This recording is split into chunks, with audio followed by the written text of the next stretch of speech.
அஸ்ஸலாமு அலைக்கும். Hi friends, welcome to Nabil cooking. Nabil குக்கிங்கில் தீபாவளி ஸ்பெஷல் சீனி அதிரசம். இது சூப்பராக டேஸ்ட்டாக இருக்கும், கிறிஸ்பியாகவும் இருக்கும். இது செஞ்சு பார்க்கலாமா? வாங்க.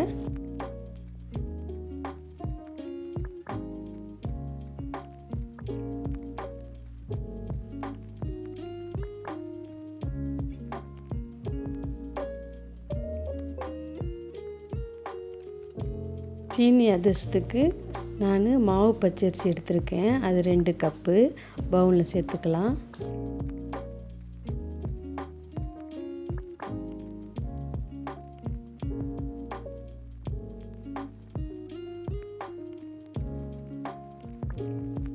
தண்ணி ஊற்றி நல்லா 4 வாட்டி நல்லா கழுவி எடுத்துக்கலாம் அரிசியை.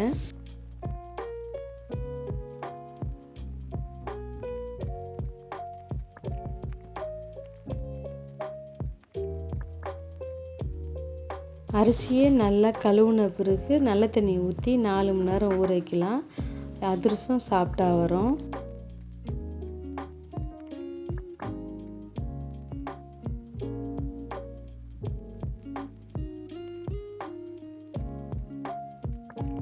அரிசி நல்லா ஊறிடுச்சு. இப்போ தண்ணியெல்லாம் இருத்துட்டு சுத்தமான துணியில் காய வைக்கலாம் அரிசியை.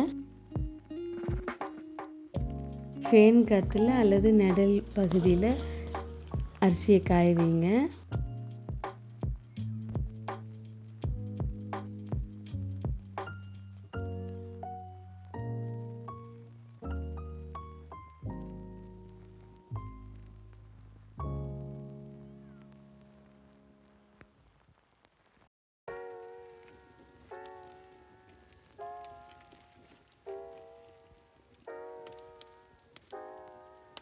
அரிசி நல்லா காஞ்சிடுச்சு பாருங்கள். கையை அரிசியில் தொட்டால் அங்கங்கே அரிசி விட்டுறணும், அதான் கரெக்டான பதம்.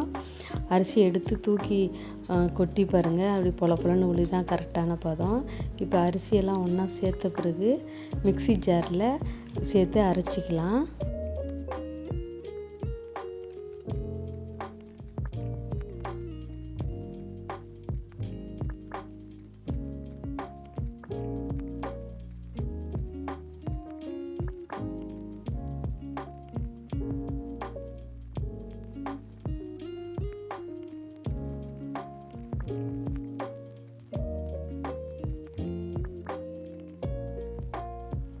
நான் அதிரசத்துக்கு கொஞ்சம் நைஸாக அரைப்பேன், அதனால் நான் சலிச்சிக்கல. எல்லாம் ஒன்றா அரைஞ்சதுனால நான் சலிச்சிக்கல. இதே குறன்னு அரைச்சி குறண்டு அதிரசத்துக்கு அரைச்சி அதிரசம் நல்லா இருக்கிறவங்க அரையும் போது ஒரு அரிசி அரிஞ்சிருக்கும், ஒரு அரிசி அரையாமல் இருக்கும். அதை நம்ம சலித்து தான் சேர்த்தாகணும். நான் நைஸாக அரைச்சிருக்கனால சலிக்கலை. இப்போ ஒரு பவுனில் மாவை சேர்த்துட்டு நல்லா அமுக்கி விடுங்க. அமுக்கி மூடிங்க. மாவு காய கட்டி நம்ம சர்க்கரை பாவு ரெடி பண்ணலாம். பேனில் 1.25 கப்பு வெள்ளை சர்க்கரை, 2 கப்பு பச்சரிசிக்கு 1.25 கப்பு வெள்ளை சர்க்கரை சேர்த்துருக்கேன். இதுக்கு வெள்ளை சர்க்கரை முழுகிற அளவுக்கு தண்ணி, நான் 1 கப்பு தண்ணி சேர்த்துருக்கேன். தண்ணி சேர்த்த பிறகு கைவிடாமல் கிளறுங்க, வெள்ளை சர்க்கரை கரையிற வரைக்கும், இல்லாட்டி அடி பிடிச்சிடும்.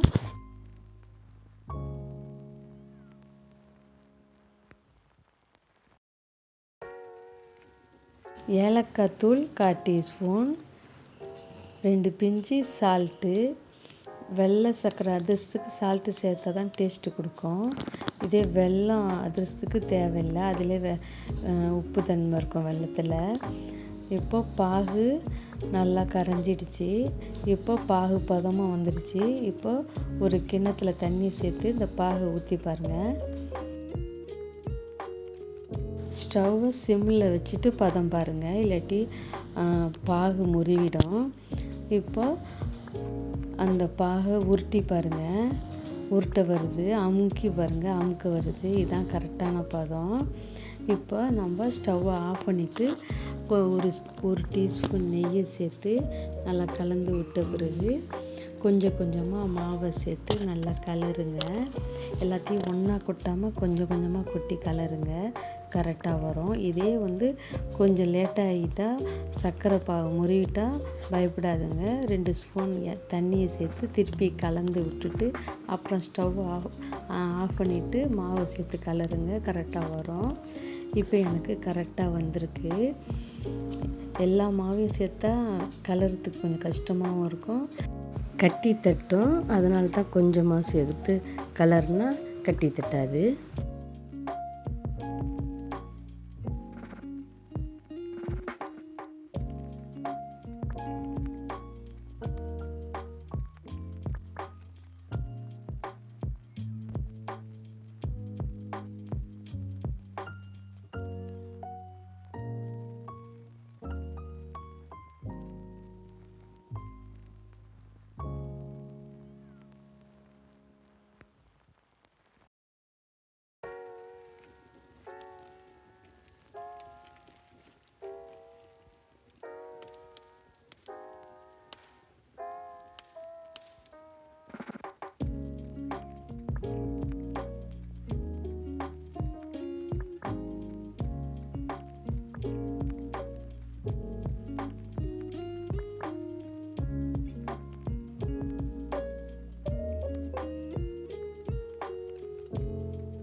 பாவு பார்த்தோன்னே நம்ம ஸ்டவ்வை ஆஃப் பண்ணிட்டு அது மேலே சும்மா ஸ்டவ்வில் வச்சு சும்மா தான் அந்த பேனில் சூட்லேயே நம்ம மாவு சேர்த்து நம்ம கலர்றோம். இதே இந்த பாருங்க, இந்த அளவுக்கு பதம் வந்திருக்கு.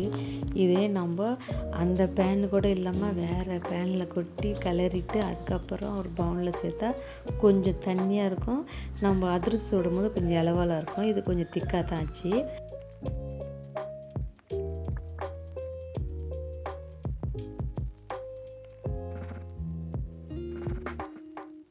அதிரசம் மாவு காயாமல் இருக்கிறதுக்கு 1 டீஸ்பூன் நெய் சேர்த்து விடுங்க, மேலாரமாக கலந்து விடுங்க.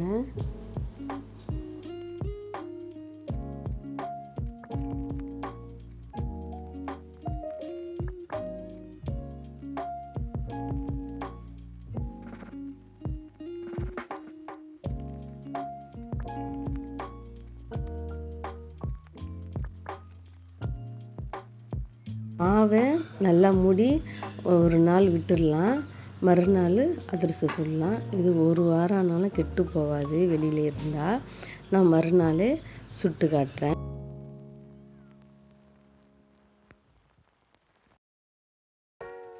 நெய் தண்ணினால காயில் கொஞ்சம் டைட்டாக இருக்குது. கொஞ்சமாக எடுத்து கையாலேயே பிசைஞ்சால் இலவலாக வரும், கை சூட்டுலேயே.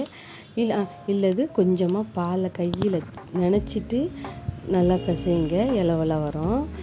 இப்பயே இலவலாக தான் இருக்குது. கொஞ்சம் கையில் எண்ணெய் தடவிட்டு நல்லா பிசைஞ்சால் இலவல் வந்துடும். நான் கொஞ்சம் பாலை தொட்டு தான் பிசைகிறேன், ஊற்றல. இது நல்லா பிசைஞ்சு உருண்டை பிடிச்சிக்கலாம்.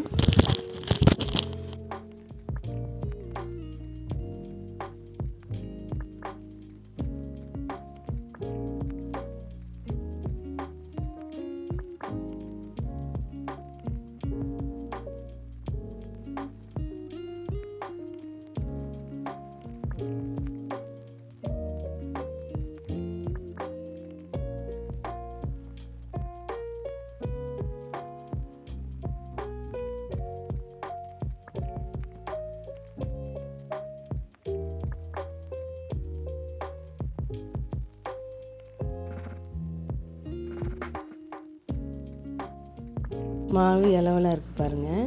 நான் பாலை லைட்டாக தொட்டு தான் பிசைனால எவ்வளோ இருக்குது. நான் எண்ணெய் அதிகமாக சேர்த்துக்கல, லைட்டாக தான் கையில் நனைச்சிக்கிட்டேன். சில பேருக்கு பால் தேவையில்லைன்னா எண்ணெயே நல்லா கை நிறைய வச்சு நல்லா பிசைஞ்சால் இலவலாக வரும். இப்போ நம்ம உருண்டை பிடிச்சாச்சு. இதை ஒரு கவர்லேயோ அல்லது வாழையிலையோ நம்ம தட்டிக்கலாம். நான் கவரில் தட்டுறேன் பாருங்கள். கொஞ்சம் எண்ணெய் நான் ரொம்பவே சேர்த்துக்கல, எண்ணெயிலே தான் அதிரசம் வேகிறதுனால நான் எண்ணெய் அதிகமாக சேர்த்துக்கல. மாவை கொஞ்சம் கொஞ்சமாக எடுத்து பிசைஞ்சு உருண்டை போட்டு அதிரசம் சுடுங்க, நல்லா வரும்.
பேனில் தேவையான எண்ணெயை ஊற்றிக்கலாம். நான் கோல்டு வின்னர் எண்ணெய் எடுத்திருக்கேன். எண்ணெய் அதிக தீயில் சூடு வரக்கூடாது, குறைந்த தீயில் சூடு வந்து அதுக்கப்புறம் அதிரசம் போடுங்க. அதிரசம் சூப்பராக வரும். அதிரசத்துக்கு போடுறதுக்கு முன்னாடி கொஞ்சமாக மாவு எடுத்து எண்ணெயில் போடுங்க. லைட்டாக பொரிஞ்சு மேலே வர நேரம் அதான் கரெக்டான பதம் சூடு. இப்போ நம்ம அதிரசத்தை தட்டி போட்டுக்கலாம்.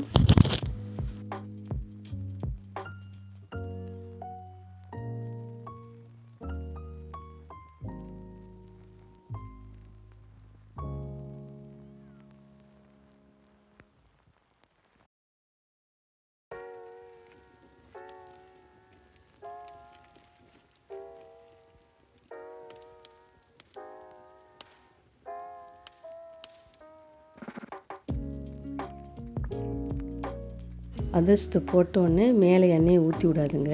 அதிரசம் பிரிஞ்சிடும், தானாக மேலே வரும். வந்த பிறகு மெதுவாக திருப்பி போடுங்க.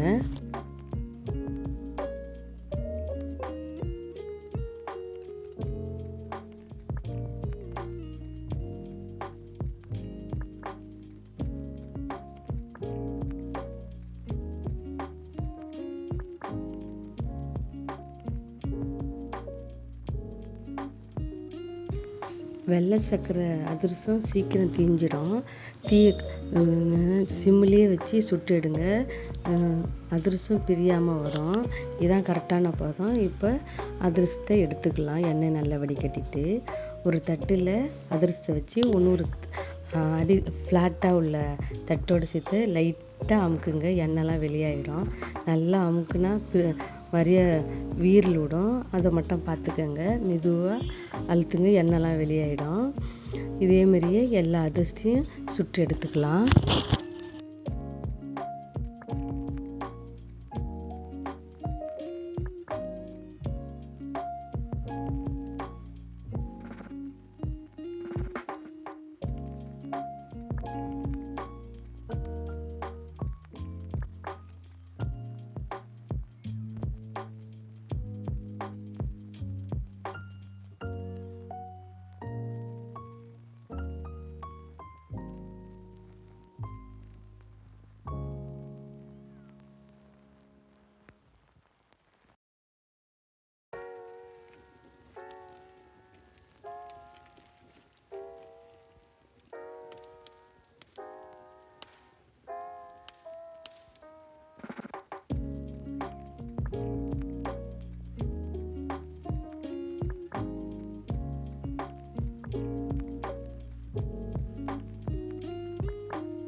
ரெண்டு கப்பு பச்சரிசிக்கு எனக்கு 21 அதிரசம் வந்துச்சு. பாருங்கள், கொஞ்சம் லேட்டாக அதிரசம் எடுத்தால் சவந்துடும். இதே மாதிரி இது ரொம்ப டேஸ்ட்டாக இருக்கும். நீங்கள் ட்ரை பண்ணி பாருங்கள். இந்த வீடியோ உங்களுக்கு பிடிச்சிருந்தால் லைக் பண்ணுங்கள், ஷேர் பண்ணுங்கள், கமெண்ட் பண்ணுங்கள். ஞாபகமாக சப்ஸ்கிரைப் பண்ணுங்கள். இன்ஷா அல்லாஹ் அடுத்த வீடியோ ஒன்று பார்க்கலாம். அஸ்ஸலாமு அலைக்கும்.